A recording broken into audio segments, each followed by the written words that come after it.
జగన్మోహన్ రెడ్డి కావచ్చు, YCP party కావచ్చు, గత 2-3 రోజుల నుంచి చంద్రబాబు నాయుడు సీమకు చేసింది లేదు. సీమ నీళ్ళన్నీ కూడా తెలంగాణకి రేవంత్ రెడ్డి కట్టబెడుతున్నాడు. సీమకు ద్రోహం చేస్తున్నాడు. సీమలో రైతులు నష్టపోతున్నారని చెప్పి సాక్షి ఒక కథనం అందుకుంది. వాస్తవానికి జగన్మోహన్ రెడ్డిని సీమ ప్రజలు పూర్తిగా తిరస్కరించారు. వాస్తవంగా రాజకీయం మాట్లాడుకుంటే జగన్మోహన్ రెడ్డికి బలమైన ప్రాంతం ఏది అంటే తడుముకోకుండా ఎవరైనా మొదట చెప్పే ప్రాంతం రాయలసీమ. జగన్మోహన్ రెడ్డి అత్యంత బలంగా ఉన్నటువంటి ప్రాంతం రాయలసీమ. అలాంటి రాయలసీమలో జగన్మోహన్ రెడ్డిని మొన్న ఎన్నికల్లో ఎలా తిరస్కరించారనేది మనందరికీ తెలుసు. సరే, దానికి అనేక కారణాలు ఉండొచ్చు. జగన్మోహన్ రెడ్డి ఓడిపోవడానికి చాలా కారణాలు ఉండొచ్చు. అందులో సీమ ప్రజలకు, సీమ రైతులకు జగన్మోహన్ రెడ్డి చేసిన ద్రోహం కూడా ఉంది అందులో. సో సరే, అదంతా వేరే టాపిక్. అంటే జగన్మోహన్ రెడ్డికి అత్యంత బలం అనుకునే రాయలసీమ ప్రజలే జగన్మోహన్ రెడ్డిని తిరస్కరించారు. మిగతా ప్రాంతాలు పక్కన పెడదాం. సో అది జగన్మోహన్ రెడ్డి గత 5 ఏళ్లలో ఏం చేశాడనే దానికి అదే ఒక నిదర్శనం. ఇకపోతే రాయలసీమకు జగన్మోహన్ రెడ్డి ఏం చేశాడు అని మనం మాట్లాడుకుంటే 2019 నుంచి 24 దిగిపోయే వరకు 0. జగన్మోహన్ రెడ్డి రాయలసీమకు కావచ్చు, రాయలసీమ రైతులకు కావచ్చు, జగన్మోహన్ రెడ్డి ఏమీ చేయలేదు. సీమ రైతులకు వెన్నుపోటు పొడిచాడు. ఎందుకంటే జగన్మోహన్ రెడ్డికి వాళ్ళ నేతలు పులివెందుల పులి, రాయలసీమ బిడ్డ అని చెప్పి వాళ్ళంతటా వాళ్ళు స్లోగన్స్ పెట్టుకుని ఫ్లెక్సీలో వేసుకుంటుంటారు, మీకు తెలుసు. సో మరి రాయలసీమ ముద్దు బిడ్డగా జగన్మోహన్ రెడ్డి మీద పాట కూడా పెట్టుకున్నారు వాళ్ళు. సో రాయలసీమ ముద్దు బిడ్డగా చెప్పుకునే జగన్మోహన్ రెడ్డి 5 ఏళ్లలో రాయలసీమ ముద్దు బిడ్డగా ఏం చేశాడయ్యా సీమ ప్రజల కంటే? 0. జగన్మోహన్ రెడ్డి 5 ఏళ్లలో దాదాపుగా 10,000 కోట్ల రూపాయలతో రాయలసీమలో వివిధ ప్రాజెక్టులకు శంకుస్థాపన చేశాడు. ప్రారంభం కాదు, శంకుస్థాపన చేశాడు. సరే, శంకుస్థాపన చేసిన ప్రతి ప్రాజెక్టు పూర్తవదు, మనకు తెలిసిన విషయమే. అవేమి వెంటనే అయ్యాయి కాదు. కానీ ఏ ప్రాజెక్టు కూడా ప్రారంభించలా జగన్మోహన్ రెడ్డి. పూర్తవడం సంగతి దేవుడెరుగు. జగన్మోహన్ రెడ్డి శంకుస్థాపన చేసి కొబ్బరికాయ కొట్టి ఒక కట్టెలాగి వదిలేశాడు అంతే. ఏ ప్రాజెక్టు అసలు పూర్తి కాదు, ప్రారంభించరా. 10,000 కోట్లతో జగన్మోహన్ రెడ్డి శంకుస్థాపనలు చేసి ఆ శంకుస్థాపన దగ్గరే వదిలేశాడు జగన్మోహన్ రెడ్డి. సరే, నువ్వు కొత్త చేయలేకపోయావు, ఓకే. చంద్రబాబు గారి హయాంలో ప్రారంభించినటువంటి ప్రాజెక్టులు 50 నుంచి 90-95% వరకు పూర్తయినటువంటి ప్రాజెక్టులను జగన్మోహన్ రెడ్డి ఆపేస్తే మళ్ళీ ఆ 5-10% పనులను కూటమి ప్రభుత్వం వచ్చిన తర్వాత పూర్తి చేయాల్సినటువంటి పరిస్థితి. మరి జగన్మోహన్ రెడ్డి ఏం చేశాడు? జగన్మోహన్ రెడ్డి హయాంలో గుండ్లకమ్మ ప్రాజెక్టు గేట్లు 2 సార్లు కొట్టుకుపోయాయి. 3వ నెంబర్ గేట్ ఒకసారి, 2వ నెంబర్ గేట్ ఒకసారి. అలాగే పులిచింతల ప్రాజెక్టు గేట్ ఒకసారి కొట్టుకుపోయినట్టుంది. అన్నమయ్య ప్రాజెక్టు గేటు కొట్టుకుపోవడం వల్ల ఎంతమంది జల సమాధి అయ్యారు, జాతీయ స్థాయిలో ఏ స్థాయిలో పరుగు పోయిందో మనందరికీ తెలుసు. అన్నమయ్య ఆ డ్యామ్ నిర్వహణ సరిగ్గా లేదని కేంద్ర జలశక్తి శాఖ మంత్రి పార్లమెంట్లో మాట్లాడాడు దీని గురించి. ఈరోజు అన్నమయ్య డ్యామ్ కొట్టుకుపోవడం అనేది భారతదేశానికే తలదించుకునే పరిస్థితి. ఇతర దేశాలలో ప్రాజెక్టులు మన ఏపీ ఇంజనీరింగ్ వ్యవస్థ మీద కొంత అనుమానం వ్యక్తం చేసే పరిస్థితి, నిర్వహణ సరిగ్గా లేకపోవడం వల్ల జరిగినటువంటి ఈ పరిణామం అనేది దేశానికే ఒక మచ్చగా మిగిలిందని చెప్పి కేంద్ర జలశక్తి శాఖ మంత్రి ఆ రోజు పార్లమెంట్లో మాట్లాడాడు. కేవలం గేట్లకు గ్రీజు కూడా జగన్మోహన్ రెడ్డి పెట్టలేదు. ఇది నేను చెప్తుంది కాదు, వాస్తవం అది. ఎంతమంది జల సమాధి అయిపోయారు పక్కన పెట్టు. 10 రోజుల పాటు అక్కడికి వెళ్ళలేదు ఆ అన్నమయ్య ప్రాజెక్టు బాధితులను పరామర్శించడానికి. అంతమంది జల సమాధి అయిపోతే చంద్రబాబు గారు అపోజిషన్ లీడర్గా ఉండి ఆయన వెళుతున్నాడని తెలిసి 1 రోజు ముందు జగన్మోహన్ రెడ్డి వెళ్ళాడు. దాదాపు 8 రోజుల తర్వాత 9 రోజుల తర్వాత ప్రాజెక్టు కొట్టుకుపోయిన 9 రోజుల తర్వాత చంద్రబాబు వెళ్తే పరువు పోద్దని ముందుగా వెళ్ళి వాళ్ళకి హామీ ఇచ్చాడు. ఆ ఇసుక మేటలు ఏదైతే ప్రాజెక్టు కొట్టుకుపోవడం వల్ల పొలాలన్నీ ఇసుక మేటలు వేసాయో వాటి మొత్తాన్ని కూడా క్లియర్ చేయించి ప్రతి నష్టపోయిన వ్యక్తికి కూడా నేను ఇల్లు కట్టిచ్చిస్తానని చెప్పాడు. ఈ రోజుకి ఆ ఇల్లు పూర్తవలా. జగన్మోహన్ రెడ్డి పూర్తి చేయాలి. ఇప్పుడు కూటమి ప్రభుత్వం నడుము మింగించాలి దాన్ని. అది జగన్మోహన్ రెడ్డి చేసింది. మరి జగన్మోహన్ రెడ్డి ఏం చేశాడు? సీమ ప్రాజెక్టుకి ఏం చేశాడు? సో ఉన్న 5 ఏళ్లలో జగన్మోహన్ రెడ్డి కొత్తగా ఒక ప్రాజెక్టు, రాయలసీమ ప్రాజెక్టుపై అంతులేని నిర్లక్ష్యం. ఉన్న 5 ఏళ్లలో వాటి పనులకు పులి స్టాపు. కూటమి వచ్చాక మళ్ళీ ప్రాజెక్టుల కదలిక. శ్రీశైలం నిర్వహణకు 1 పైసా కూడా ఇవ్వలేదని అక్కడ ఇంజనీరింగ్ సిబ్బంది ఆందోళన కూడా వ్యక్తం చేశారు. అది ప్రమాదకర స్థితిలో ఉందని. మళ్ళీ కూటమి ప్రభుత్వం వచ్చిన తర్వాత దాని మీద దృష్టి పెట్టింది. సో శ్రీశైలం నిర్వహణకు 1 రూపాయి ఇవ్వాల. హంద్రీనీవా కాలువలో గంపెడు మట్టి తీయలేదు. దానివల్ల బోళంతా నష్టపోయారు.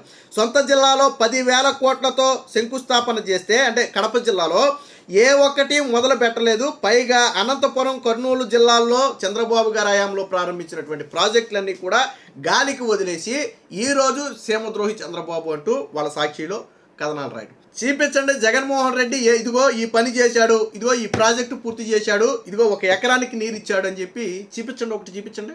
వైసీపీ వాళ్ళే చూపించండి. పోనీ చూపించలేదు. ఎందుకంటే జగన్మోహన్ రెడ్డి ఏమీ చేసింది ఏమీ లేదు. కానీ మనకు ఒక సొంత పత్రిక ఉంది కదా, రోత అవినీతి పత్రిక ఒకటి ఉంది కదా, దాంట్లో ఇష్టం వచ్చిన కథనాలు రాసేయటమే. సో ఒక్క మొక్కలో చెప్పాలంటే సీమ ప్రాజెక్టులకు జగన్ చేసింది 0. ఇప్పుడు సీమ నేలను తడుపుతున్న ప్రాజెక్టులన్నీ తెలుగుదేశం హయాంలోనివే. అంతేకాదు 2014-19 మధ్య సీమ ప్రాజెక్టులపై జగన్మోహన్ రెడ్డి అత్యంత నిర్లక్ష్య ధోరణి ప్రదర్శించడం వల్ల సీమ ప్రజలు తీవ్రంగా నష్టపోయారు. 2014-19లో అప్పుడు చంద్రబాబు గారు అనంతపురం జిల్లాలో కరువు పల్లెలకు హంద్రీనేవా ప్రాజెక్టు ద్వారా కృష్ణా జలాలను మళ్లించి శాశ్వతంగా నివారించాలని సంకల్పించి 900 కోట్లతో అప్పట్లో ఎత్తిపోతల పథకం, మరొక 850 కోట్లతో మరొక ఎత్తిపోతల పథకానికి శ్రీకారం చుట్టి గత టీడీపీ హయాంలో 30-40% మధ్య 2 ఎత్తిపోతలకు కూడా పనులు చేస్తే 2019 ప్రభుత్వం మారటంతో జగన్మోహన్ రెడ్డి వచ్చిన తర్వాత 2 ప్రాజెక్టులు ఆపేశాడు. కొత్తగా శ్రీ సత్యసాయి జిల్లా పుట్టపర్తిలో హంద్రీనేవా నుంచి 195 మైనర్ ఇరిగేషన్ చెరువులు నింపే పనులకు 850 కోట్లతో చేపట్టారు. 25% పనులు చేసినా 1 పైసా కూడా నిధులు ఇవ్వలేదు. కూటమి ప్రభుత్వం వచ్చాకే దాని బిల్లులు కూడా చెల్లించింది. అంటే జగన్మోహన్ రెడ్డి పనులు చెయ్యలేదు. కొన్ని పనులు తూతూ మంత్రంగా ప్రారంభించినా దానికి బిల్లులు చెల్లించకపోతే వాళ్ళు పనులు మధ్యలో వదిలేస్తే మళ్ళీ కూటమి ప్రభుత్వం వచ్చిన తర్వాత ఆ పనులకు బిల్లులు చెల్లించింది.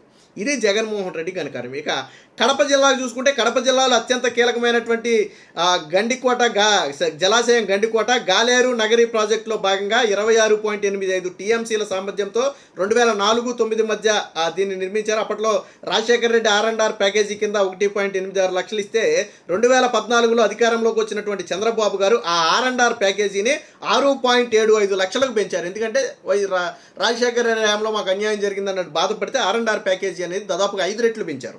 సో 5 రెట్లు పెంచారు. గండికోటలో నీటి నిల్వకు అడ్డంకిగా ఉన్న కడప అనంతపురం వయా తాడిపత్రి రోడ్డును పూర్తిగా అలైన్మెంట్స్ మార్చేసి కొత్త రోడ్డు నిర్మించారు. తొలిసారిగా 12 టీఎంసీలు నిల్వ చేయడంతో పాటు పులివెందులకు కృష్ణా జలాలను అందించారు. దాని 2వ ఫేజ్ పనులు కూడా మొదలుపెట్టారు. తర్వాత జగన్మోహన్ రెడ్డి ఆ క్రెడిట్ దొబ్బేయాలని చెప్పి ప్రయత్నం చేసి అబాస్ పోలయ్యాడు అనుకుంటే అది వేరే విషయం.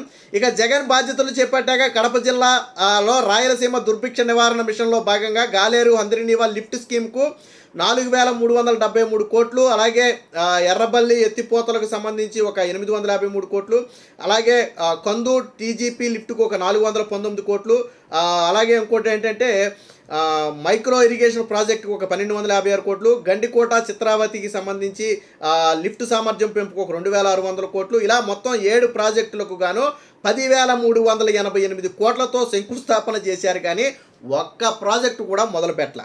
ఒక్క ప్రాజెక్ట్ నేను దాకదే చెప్పా, 10,000 కోట్లతో శంకుస్థాపన చేస్తే ముందు మొదలుపెట్టింది ఏది పూర్తవడం సంగతి దేవుడే ఎరుగు.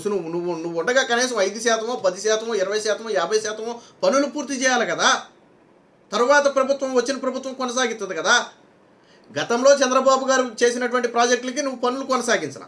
తర్వాత నీ హయాంలో నువ్వు కొబ్బరికాయలు కొట్టినటువంటి ప్రాజెక్టును ముందుకు తీసుకెళ్ళాల. మరి సీమద్రోహి ఎవరనేది ప్రజలే ఆలోచించుకోవాలా.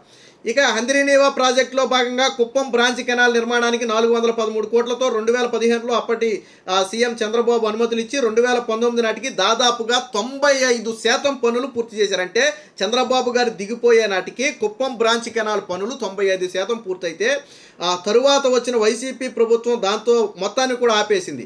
కుప్పం బ్రాంచ్ పనుల కోసం 1 పైసా కూడా ఖర్చు చేయలేదు. గత టీడీపీలో చంద్రబాబు తొలిసారిగా పులివెందులకు కృష్ణా జలాలను మళ్లించిన ఘనత సొంతం చేసుకోగా కుప్పానికి తానే నీళ్ళు ఇచ్చానని క్రెడిట్ సాధించాలనే విధంగా ఎత్తులు వేసి అబాసిపోలేరంటే తూతూ మంత్రంగా అక్కడ ఒక ఇది పెట్టేసి 4 మోటార్లు ఏమో కాలువల్లో పెట్టేసి, కాలువ నీళ్ళు కాదయ్యి, 4 మోటార్లు కాలువల్లో పెడితే కాలువలో నుంచి నీళ్ళు వచ్చాయి 1 కిలోమీటర్ దూరం నుంచి. ఆ వచ్చిన నీళ్లను జగన్మోహన్ రెడ్డి అక్కడ గేటు పెట్టి ఓపెన్ చేసినట్టు ప్రారంభిస్తే కట్ చేస్తే జగన్మోహన్ రెడ్డి వెళ్ళిన గంటగా గేట్ ఎత్తేశారు. తర్వాత మన్నాడు వెళ్ళిపోయి కుప్పానికి నీళ్ళు ఇచ్చానని జగన్మోహన్ రెడ్డి పేపర్లో వేసుకుంటే మన్నాడు రైతులందరూ వెళ్ళిపోయి అందులో కూర్చున్నారు కాలువలో, ఎక్కడ నీళ్ళు చూపించండి అని. సో ఇది జగన్మోహన్ రెడ్డి డ్రామాలు, అంటే క్రెడిట్ కొట్టేయడం కోసం. ఇక కర్నూలు ఆదోనికి సంబంధించి ఆలూరు ఆదోని నియోజకవర్గాల్లో 80,000 ఎకరాలకు సాగు, అలాగే 195 గ్రామాలకు త్రాగునీరు ఇచ్చే వేదావతి ఎత్తిపోతల ప్రాజెక్టుకు 1942 కోట్లు, అలాగే మంత్రాలయం, ఎమ్మగూరు, కోడుమూరు నియోజకవర్గాల్లో సంబంధించి ప్రాజెక్టుకు ఒక 1900 కోట్లు, అలాగే గుడ్రేవుల జలాశయానికి ఒక 2,950 కోట్లు కేటాయిస్తూ జగన్ జీవో ఇచ్చాడు. కానీ ఎక్కడా కూడా గంపెడు మట్టి తీయలేదు సరిగదా. దానికి సంబంధించి ఎక్కడా ₹1 కూడా జగన్మోహన్ రెడ్డి కేటాయించాలంటే కేవలం ప్రజలను మోసం చేయటమే జగన్మోహన్ రెడ్డి 5 ఏళ్లలో చేసిన పని. మరి ఇప్పుడు చెప్పండి, సీమద్రోహి ఎవరు? నువ్వు ప్రాజెక్టులు పూర్తి చేయలా, చంద్రబాబు గారు ప్రారంభించిన ప్రాజెక్టులను ముందుకు తీసుకెళ్ళలా, పోనీ నీ సొంత జిల్లాకు 10,000 కోట్లతో నువ్వు శంకుస్థాపన చేసి ఒక్క ప్రాజెక్ట్ అన్నా మొదలు పెట్టావంటే అది మొదలు పెట్టలా. మరి ఎవరు సీమద్రోహి? ఎవరి గురించి మాట్లాడుతున్నారు? డేటా కనపడుతుంది కదా. లేదు, ఇదిగో నేను ఈ ప్రాజెక్టు పూర్తి చేశా, ఇన్ని ఎకరాలకు సాగునీరు ఇచ్చేది, ఇంతమందికి తాగునీరు ఇచ్చా, చూపించండి ఎక్కడ ఉందో మీ దగ్గర. అంటే సీమకు చేయాల్సిన ద్రోహం అంతా జగన్మోహన్ రెడ్డి చేసి, ఇప్పుడు మనకు ఒక సొంత అవినీతి పత్రిక ఉంది కాబట్టి మనం ఏమి రాసినా ప్రజలు నమ్ముతారనే భ్రమతో సీమద్రోహి చంద్రబాబు అని చెప్పి రాతలు రాయడం. సిగ్గు అనిపించట్లేదా జగన్మోహన్ రెడ్డి? ఇప్పటికైనా డ్రామాలు మానండి. సీమ ప్రజలకు ఏం జరిగిందో 5 ఏళ్లలో తెలుసు కాబట్టే నేను తిరస్కరించారు. చంద్రబాబు నాయుడు 2014-19 మధ్య చంద్రబాబు గారు సీఎంగా ఉన్నప్పుడు కూడా జగన్మోహన్ రెడ్డి మెజారిటీ సీట్లు సీమలో గెలుచుకున్నాడు కదా. తాను సీఎం అయినప్పుడు కూడా సీమలోనే సీట్లు గెలుచుకున్నాడు కదా. అలాంటిది జగన్మోహన్ రెడ్డి పాలన చూసిన తర్వాత ఎందుకు జగన్మోహన్ రెడ్డిని ప్రజలు యాక్సెప్ట్ చేయలే? నువ్వు సీఎంకి అంత చేస్తే ఎందుకు యాక్సెప్ట్ చేయలే? జగన్మోహన్ రెడ్డి చెప్పు, నేను అడుగుతున్నా. 14-19 మధ్య నీదే పై చేయి సీమలో, 19-24 మధ్య నీదే పై చేయి సీమలో. మరి 24 ఎన్నికల్లో ఎందుకు జగన్మోహన్ రెడ్డి సీమ ప్రజలు పూర్తిగా తిరస్కరించారు? ఎందుకు తిరస్కరించారు అంటే, నీ 5 ఏళ్ల పాలన చూసిన తర్వాత నీలాంటి వాడు వద్దు బాబు, మాకు చంద్రబాబు అయితే కనీసం 1 ఎకరానికి నీరన్న అందుద్దనే ఉద్దేశంతోనే ప్రజలు జగన్మోహన్ రెడ్డి తిరస్కరించారు. మీరు వాస్తవాలు మర్చిపోయి ఇలాంటి రాతలు రాసినంత మాత్రాన ప్రజలు నమ్మరు. కాబట్టి ఎప్పటికైనా జగన్మోహన్ రెడ్డి ఇలాంటి రాతలు రాయడం మానుకోవాలి.